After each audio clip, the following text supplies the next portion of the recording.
అక్క పదు వెంకీ వస్తే లోపలికి పంపించు.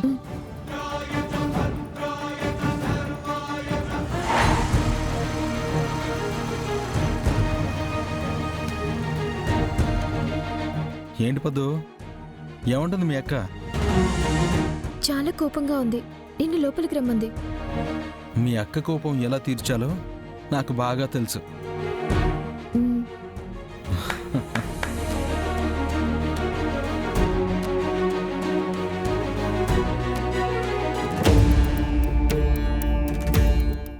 పద్దు గారు, ఆ? ఒక చిన్న పర్సనల్ క్వశ్చన్, మీరేమనుకోరుగా?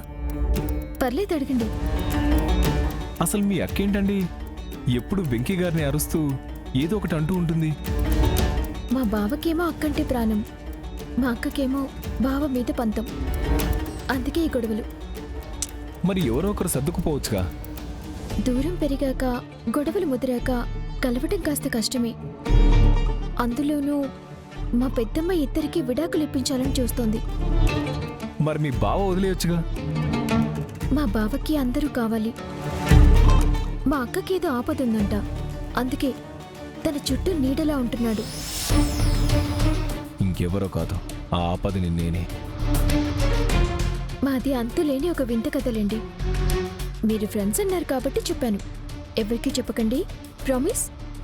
అయ్యో, ప్రామిస్ అండి.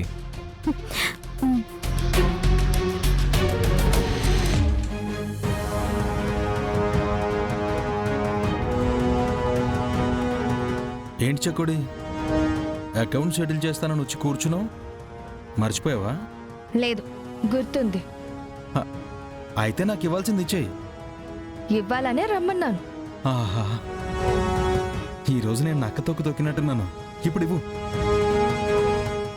నాకు ఇవ్వాల్సింది ఇంటి దగ్గర ఇవ్వకుండా ఆఫీస్లో ఇస్తానని చెప్పి ఆశ పెట్టి వచ్చావు. ఇవ్వు ఇవ్వు ఇవ్వు.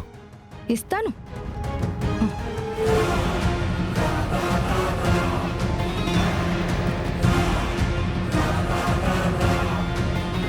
తీసుకో. ఏంటిది? అడిగావు కదా సెటిల్మెంట్. వెళ్ళి అకౌంటెంట్ని కలు, నీకు రావాల్సింది ఇచ్చి పంపిస్తాడు. నాకు కావాల్సింది డబ్బు పవరు ఇది కాదు, నువ్వు. హ్మ్, అది ఈ జన్మలో జరగదు. నీకు నా మనసులో స్థానం లేదు. 2 రోజుల్లో ఇక్కడి నుంచి 6 నెలల్లో మా ఇంట్లో నుంచి వెళ్ళిపోతావు. ఆ తర్వాత నువ్వెవరో నేనెవరో. అది కాదు మ్యాగీ, నువ్విప్పుడు చాలా ప్రమాదంలో ఉన్నావు. ఆ ప్రమాదానివి నువ్వే. నాకు ఏం జరిగినా అది నీ వల్లే. నువ్వు అపార్థాలతో అపోహలతో మాట్లాడుతున్నావు. నన్ను ఒక నేరస్తుడిలా చూస్తున్నావు. ఒకసారి నేను చెప్పేది విను. వినను. వినాల్సిన అవసరం నాకు లేదు. వెళ్ళు. మ్యాగీ, నువ్వు కాయిన్కి 1 సైడే చూస్తున్నావు, అలాగే జడ్జ్ చేస్తున్నావు. అదర్ సైడ్ చూస్తే అసలు నిజాలు తెలుస్తాయి. No more arguments. మీకు రావాల్సింది తీసుకుని 2 రోజుల్లో ఇక్కడి నుంచి వెళ్ళిపోండి మిస్టర్ వెంకీ. ఇప్పుడు నేనేం చెప్పినా నువ్వు వినే స్థితిలో లేవు. కానీ ఒకటి గుర్తుపెట్టుకో మ్యాగీ,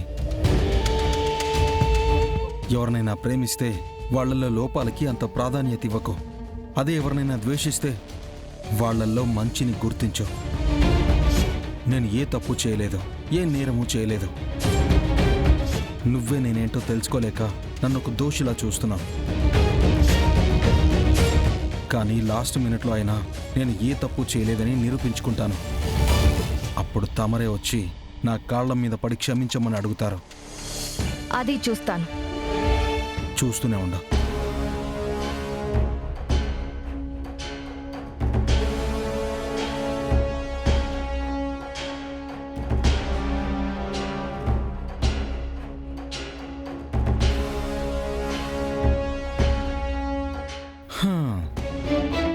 ఇప్పుడే అనుకుంటున్నానత్త, ఇంకా నీ దర్శనం కాలేదేంటా అని. వచ్చేసాగా, ఇంకా ఆలస్యం ఎందుకు చెప్పు. ఇంక చెప్పడాలేం లేవబ్బి. తట్టా బుట్ట సర్దుకొని సిద్ధంగా ఉండు. 2 రోజుల్లో 7 నుంచి నా కూతురు పంపిస్తే ఇంట్లో నుంచి నేను పంపించేస్తా. అఖిలమ్మ, ఇన్ని రోజులు బాబు రాజులా తిరిగాడు, ఇప్పుడేమో కామయ్యాడు. అవునత్తయ్య, బాబుకి బాయ్ బాయ్ చెప్పే టైం వచ్చింది. రే భద్రం, ఇదిగో దూరం దూరం, ఏదైనా మాటలే. యాక్షన్ ఎపిసోడ్ వద్దు. చూడబ్బి, నువ్వు కండబలంతో మా వాళ్ళని బెదిరించినా నేను బుద్ధి బలంతో నీకు బాగా బుద్ధి చెప్తా. ఇంకెంత 48 గంటలో. చాలత్తా, ఆ టైం చాలు. ఎలక్షన్ రిజల్ట్ మారడానికి ఒక్క ఓటు చాలు. అలాగే క్రికెట్ మ్యాచ్ విన్నింగ్ రిజల్ట్ మారడానికి ఒక్క బాల్ చాలు. ఏమైనా జరగచ్చు. నువ్వు అనుకున్నవన్నీ జరుగుతా ఉంటే నేనేమి చూస్తా కూర్చోనబ్బి. సరే అత్త, ట్రై చేయి. ఈ 48 గంటల్లో నేను తప్పు చేయలేదని ప్రూవ్ చేసుకుంటా. హ, ఆ ఛాన్స్ నీకివ్వను. నువ్వు ఇచ్చేదేంది బోడి ఛాన్స్? నన్నే బోడి అంటావా నువ్వు? అంట ఏంటంట? ఏయ్ ఆ, ఏంటి ఆ? నిన్ను ఆ, ఏంటి చాలానే చూసాం. ఎక్కువ ఆవేశపడకు, బీపీ పెరిగిపోద్ది. వస్తానే. నీ.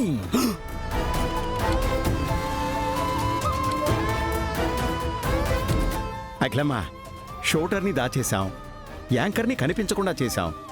ఇంకా వాడేం చేస్తాడు చెప్పు? అట్టాగని వాణ్ణి వదిలేకండి. ఈ 48 గంటలు వాణ్ణి ఫాలో అవ్వండి. అట్నే అత్తయ్య, ఆ వెంకి వెనకే తిరుగుతా, ఏం జరిగినా చెప్తా. వాడు కాని గెలిస్తే నిన్ను భూమిలోకి తొక్కేస్తా.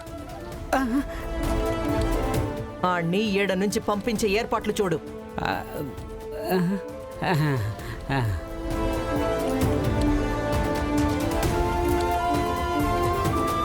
వెంకీబాబు, నాకిప్పుడే తెలిసింది, మ్యాగీ మేడం నీ అకౌంట్ సెటిల్ చేయమని చెప్పిందంట. మీకు తెలుసు కదా, నేను నేరం చేయలేదని నిరూపించుకోవాలి, లేదంటే ఎల్లుండి వెళ్ళిపోవాలి. అలా ఏం జరగదులే బాబు. నీలాంటి మంచివాడికి ఆ దేవుడు ఏదో ఒక దారి చూపిస్తాడు. ఏమో బాబాయ్, నాకేం చేయాలో తెలియట్లేదు. బాబాయ్ కాదు బాబు, మామయ్య అని పిలువు. ఏంటండి మామయ్యని వరుసలు కలుపుతున్నారు? మీకేమైనా కూతురుందా? మా అన్నతో వరుసలు కలుపుతున్నారు. ఆ, మ్యాగీ మేడం కూడా నా కూతురు లాంటిదే కదా, అందుకే అలా పిలవమని చెప్పా. అయినా ఇప్పుడు ఆలోచించాల్సింది వరసల గురించి కాదు, వచ్చిన సమస్య గురించి. ఆపాలని మాకుంటుందండి, కానీ ఎలానో తెలియట్లేదు. వెంకీబాబు, నేను షూటర్ ఇంటి దగ్గరికి వెళ్ళాను, కానీ వాడు రాలేదు. వాడి గురించి ఎలాంటి క్లూ దొరకలేదు. నేను కూడా వెళ్ళి ఎంక్వైరీ చేశాను, బట్ నో యూస్.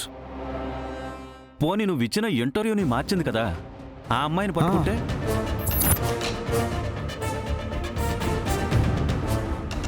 కరెక్ట్ టైంలో బాగా గుర్తు చేశారు. ఆ అమ్మాయిని పట్టుకుంటే కొన్ని నిజాలైనా బయటకు వస్తాయి, మనకి కొంతవరకైనా హెల్ప్ అవుతుంది.